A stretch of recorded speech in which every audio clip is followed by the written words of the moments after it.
మనకి వచ్చే ఇన్ఫర్టిలిటీ కపుల్లో చాలామంది అంటే ఒక 50% మెంబర్స్ ఫిమేల్ కాజెస్ ఉంటే జెంట్స్లో కూడా 50% అనేది రీజన్స్ అనేది చూస్తున్నాం.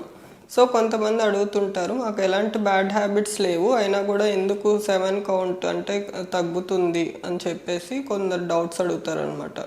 హాయ్ వ్యూవర్స్, నమస్కారం. నేను doctor Sunitha, fertility consultant, 49 fertility centre, Tirupati branch. So normal వాళ్ళకి ఏం ప్రాబ్లమ్స్ లేకుండా కూడా కొంతమందిలో సెమెన్ అనాలిసిస్ అనేది మనం తక్కువగా చూస్తున్నాం.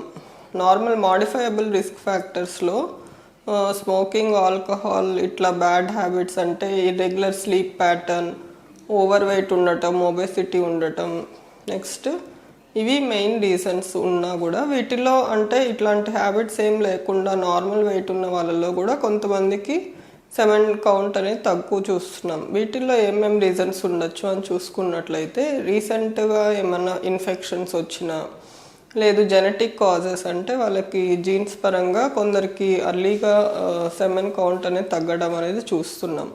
Next chronic diseases like hyper tension, diabetes ఇలాంటివి ఉన్న వాళ్ళలో, క్రానిక్ కిడ్నీ డిసీజెస్ ఇలాంటివి ఏమైనా ఉన్న వాళ్ళలో కూడా 7 కౌంట్ అనేది తక్కువ ఉంటుంది.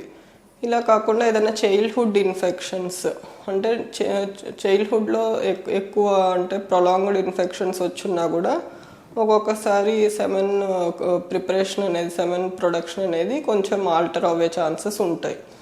సో ఈ రీజన్స్ వల్ల కూడా 7 కౌంట్ అనేది తగ్గడం అనేది జరుగుతుంది. ఇప్పుడున్న కండిషన్స్లో మన environment pollution and more use of ప్లాస్టిక్స్లో కూడా ఒక్కొక్కసారి ఎండోక్రైన్ డిస్ట్రప్టర్స్ అనేసి ప్లాస్టిక్స్ ఎక్కువ వాడడం వల్ల కూడా అన్నోన్ రీజన్స్ వల్ల కూడా 7 కౌంట్ అనేది తగ్గుతుండడం చూస్తున్నాం అనమాట. సో ఏ రీజన్ అయినా కూడా పర్సిస్టెంట్గా కౌంట్ తక్కువ ఉంది అంటే కనుక కంపల్సరీగా ఫర్టిలిటీ డాక్టర్ని కన్సల్ట్ అయ్యి ట్రీట్మెంట్ తీసుకోవడం అనేది చాలా అవసరం. So hope this video is informative for you. Thank you very much.